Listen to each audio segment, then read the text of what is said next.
യഥാർത്ഥത്തിൽ നിങ്ങൾക്കൊരു ലക്ഷ്യം പലപ്പോഴും നമ്മളൊരു ലക്ഷ്യം നിർണയിച്ചു കഴിയുമ്പോൾ ഒരു ഗോള് സെറ്റ് ചെയ്ത് കഴിയുമ്പോൾ അത് അച്ചീവ് ചെയ്യാൻ കഴിയാതെ പോകുന്നല്ലോ എന്നോർത്ത് വല്ലാതെ വിഷമിച്ചു പോകാറുണ്ട് അല്ലെ?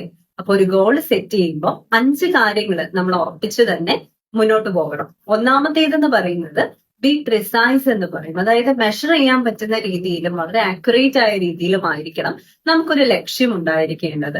അതിപ്പോ നമ്മൾ വലിയൊരു കാശുകാരനാകും അല്ലെങ്കിൽ വലിയൊരു കാശുകാരിയാകും എന്നാണെന്നുണ്ടെങ്കിൽ നെക്സ്റ്റ് ഇയറിനുള്ളിൽ ഞാൻ ഇത്ര സേവിങ്സ് ഉണ്ടാക്കിയെടുക്കും, അത് മാത്രമാണ് ഗോൾ എന്ന് പറയേണ്ടത് അല്ലെ?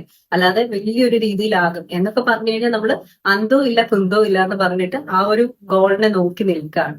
രണ്ടാമത്തെ നമ്മുടെ ഒരു സ്റ്റെപ്പ് എന്ന് പറയുന്നത് നമ്മൾ വ്യക്തമായ രീതിയിൽ മനസ്സിലാക്കണം. തിങ്ക് ബിഗ് എന്ന് പറയുന്നതാണ് അവിടുത്തെ ഒരു കണ്ടീഷൻ. നമ്മുടെ കംഫർട്ട് സോണിന്റെ ഉള്ളിൽ നിന്നുകൊണ്ട് എന്തെങ്കിലും നേടിയെടുക്കുന്നതിന് ഒരു വലിയ ലക്ഷ്യമായിട്ടോ അല്ലെങ്കിൽ ഒരു ഗോൾ സെറ്റ് ചെയ്ത് കഴിഞ്ഞോന്നോ ഒന്നും നമുക്ക് പറയാനായിട്ട് പറ്റില്ല. അപ്പൊ നമ്മുടെ കംഫർട്ട് സോൺ ബ്രേക്ക് ചെയ്ത് പോകുന്ന രീതിയിൽ വളരെ വിശാലമായ രീതിയിൽ ചിന്തിച്ചുകൊണ്ട് നമ്മുടെ സ്ട്രെങ്തും ക്യാപ്പബിലിറ്റീസും ഒക്കെ നമ്മൾ യൂട്ടിലൈസ് ചെയ്യുന്നതായിരിക്കണം നമ്മുടെ ലക്ഷ്യം. മൂന്നാമത്തെ ഒരു കാര്യം എന്ന് പറയുന്നത് അതിനൊരു ഡെഡ് ലൈൻ വേണം. അതായത് എന്തെങ്കിലും ആകാം അല്ലെങ്കിൽ എന്തെങ്കിലുമൊക്കെ അത് അച്ചീവ് ചെയ്യാം എന്നാണെങ്കിൽ അതിനെ ഒരു ലക്ഷ്യമായിട്ട് നമ്മൾ കൂട്ടത്തില്ല. നേരെ മറിച്ച് ഒരു 5 വർഷം കൊണ്ട് അല്ലെങ്കിൽ 2 വർഷം കൊണ്ട് 1 മാസം കൊണ്ട് അങ്ങനെയൊക്കെ നമ്മൾ പറയുന്നു. ഇപ്പൊ വെയിറ്റ് ഒക്കെ നമ്മൾ ലൂസ് ചെയ്യണമെങ്കിൽ ഓക്കെ 3 മാസം കൊണ്ട് ഞാൻ എന്റെ ഐഡിയൽ വെയിറ്റിലേക്കൊക്കെ എത്തും എന്നൊക്കെ പറഞ്ഞാൽ അതൊരു ഗോള് നിങ്ങൾ സെറ്റ് ചെയ്യുന്നു. അറ്റ്ലീസ്റ്റ് അതൊരു ഗോളാണ് എന്നെങ്കിലും നമുക്ക് പറയാനായിട്ട് പറ്റും. നാലാമത്തെ ഒരു കാര്യം എന്ന് പറയുന്നത് നിങ്ങൾ എന്താണ് സാക്രിഫൈസ് ചെയ്യാനായിട്ട് പോകുന്നത് നിങ്ങളുടെ ലക്ഷ്യത്തെ നേടിയെടുക്കാൻ. നമുക്ക് എല്ലാം ഒരേ രീതിയിൽ കൊണ്ടുപോയിട്ട് എല്ലാ കാര്യങ്ങളും നേടിയെടുക്കാൻ പറ്റില്ല. ചിലതൊക്കെ നമ്മൾ സാക്രിഫൈസ് ചെയ്യണം. സാക്രിഫൈസ് ചെയ്യുന്നിടത്ത് നമുക്ക് വലിയൊരു കോൺസിക്വൻസസ് ഒക്കെ വന്നിട്ട് നമ്മളെ തളർത്തില്ല എന്നുകൂടി ഉറപ്പ് വരുന്ന രീതിയിലായിരിക്കണം.